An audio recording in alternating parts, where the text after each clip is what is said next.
सनातन सदाशिवम। पिछले वीडियो में हमने चर्चा की थी अपने अपने राम की। तो बड़ा सुंदर भाव है अपने अपने राम का। नाना भांति राम अवतारा, रामायण शतकोटि अपारा। लेकिन ये ध्यान रखना है कि सनातन संस्कृति का ये स्वभाव नहीं है कि एक दृष्टा अपनी दृष्टि को किसी दूसरे दृष्टा पर थोप दे। भगवान श्री राम के संदर्भ में विश्व के एक व्यापक व्यक्तित्व के संदर्भ में ये तो सहज बात है। मैथिली शरण जी ने कहा है राम तुम्हारा व्रत स्वयं ही काव्य है, कोई कवि बन जाए सहज संभाव्य है। तो वाल्मीकि से लेकर मैथिली शरण गुप्त तक भारतीय परंपरा में राम के भिन्न भिन्न दृष्टा हैं, तो उनकी भिन्न भिन्न दृष्टियां हैं। जैसे वाल्मीकि के राम एक आदर्श पुरुष और उस स्तर के आदर्श पुरुष जो अपने कर्म और धर्म की निष्ठा के दम पर एक सामान्य मानव से विष्णु के अवतार के रूप तक पहुंच जाते हैं, मनुष्य से देवत्व को प्राप्त कर लेते हैं। ये वाल्मीकि की दृष्टि है। वाल्मीकि के राम मनुष्य से देवत्व की संप्राप्ति तक। व्यास के राम नारायण के अवतार हैं। व्यास ने कहीं भी वाल्मीकि पर अपनी दृष्टि थोपने का प्रयास नहीं किया। कवि कुलभूषण गोस्वामी जी के राम वो विशुद्ध ब्रह्म है। वो इतने व्यापक हैं कि वो मनुष्य रह ही नहीं जाते। यद्यपि वो विशुद्ध मनुष्य हैं, लेकिन उनका चरित्र, उनका जो व्यक्तित्व है वो इतना उदात्त है कि राम राम नहीं रह जाते, राम ब्रह्म हो जाते हैं। और प्रत्येक दोहे में गोस्वामी जी ने राम को ब्रह्म कहकर ही संबोधित किया है। बार बार उन्होंने कहा है कि ये जो चरित्र है ये ब्रह्म का चरित्र है, ये ब्रह्म की लीला है। और मैथिली शरण गुप्त के जो राम हैं वो विशुद्ध राष्ट्र नायक हैं, राष्ट्रपिता हैं, राष्ट्र के प्रतीक हैं, राष्ट्र के प्रेरणा स्रोत हैं। लेकिन कोई भी दृष्टा अपने से पूर्व के रामचरित्र के दृष्टा पर अपनी दृष्टि को आरोपित नहीं करता। सभी के अपने अपने राम हैं, सभी की अपनी अपनी दृष्टियां हैं। जिसकी जैसी भावना है उसने वैसा राम को देखा। और प्रत्येक कवि के राम अपने आप में उदात्त हैं।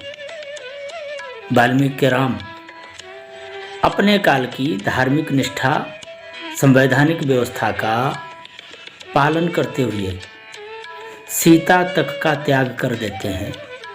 ऐसा उदात्त चरित्र विश्व के इतिहास में नहीं मिल सकता।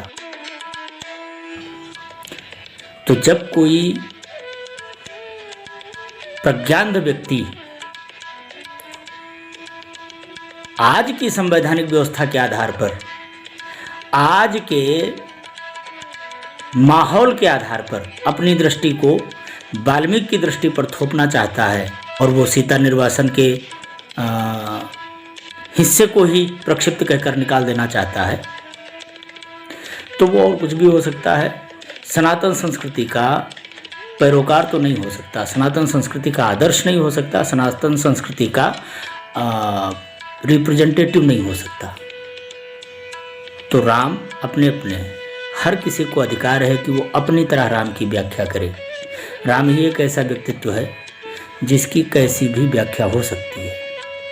धर्म भ्रष्ट, आचार भ्रष्ट, विचार भ्रष्ट बौद्ध संस्कृति ने दशरथ जातक में राम को अपनी तरह देखा है। तो किसी ने आज तक नहीं कहा होगा कि भाई दशरथ जातक को बैन कर दिया जाए। ठीक है, उसकी अपनी दृष्टि थी, जैसी उसकी प्रवृत्ति थी वैसा उसने मूल्यांकन किया। तो चूंकि राम को देखने की अपनी अपनी दृष्टि तो है, लेकिन एक दृष्टा जब दूसरे दृष्टा पर एक व्याख्याता जब दूसरे व्याख्याता पर अपनी दृष्टि को थोपना चाहता है तो यही असुरत्व है। आपको पूरा अधिकार है कि आप अपने राम की संरचना कर सकें, आपको पूरा अधिकार है कि आप अपने तरीके से राम को प्रस्तुत कर सकें, आपको पूरा अधिकार है कि आप समाज में राम को अपनी तरह व्यक्त कर सकें, लेकिन फिर वो आपके अपने ही राम होने चाहिए। आपकी दृष्टि तुलसी के राम पर नहीं होनी चाहिए। तुलसी के अपने राम हैं। तुलसी ने विभिन्न दृष्टियों से राम का मूल्यांकन किया है, अपने पूर्व की सारी परंपरा का सम्मान करते हुए अंततः जो तुलसी ने अपने राम की उपस्थापना की है वो पूर्व की सभी परंपराओं से बिल्कुल अलग हैं। तुलसी के राम ब्रह्म हैं।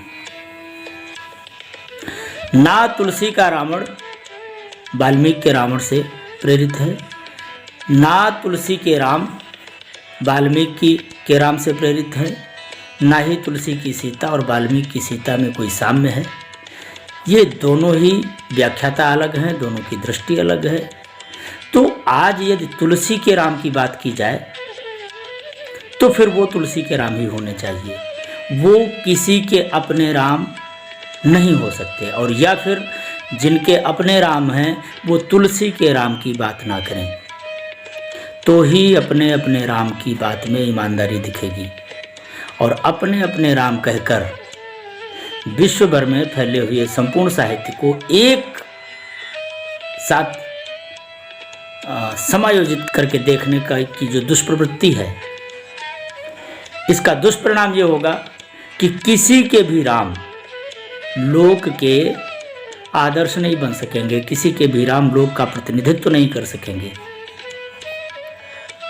इसलिए तुलसी के राम में और किसी के अपने व्यक्तिगत राम में जो अंतर है वो अंतर बना रहना चाहिए। हर किसी को राम की कथा कहने का अधिकार है, हर किसी को राम के चरित्र की व्याख्या करने का अधिकार है, हर किसी को राम को अपनी दृष्टि से प्रस्तुत करने का अधिकार है, लेकिन वो उसकी अपनी मौलिक दृष्टि होनी चाहिए। वो तुलसी के राम नहीं होने चाहिए। तुलसी के राम तो बस तुलसी के राम हैं, वो किसी के राम नहीं हो सकते। तुलसी के राम सिर्फ तुलसी के राम हैं और वो ब्रह्म हैं। बस इतनी ही राम की व्याख्या है।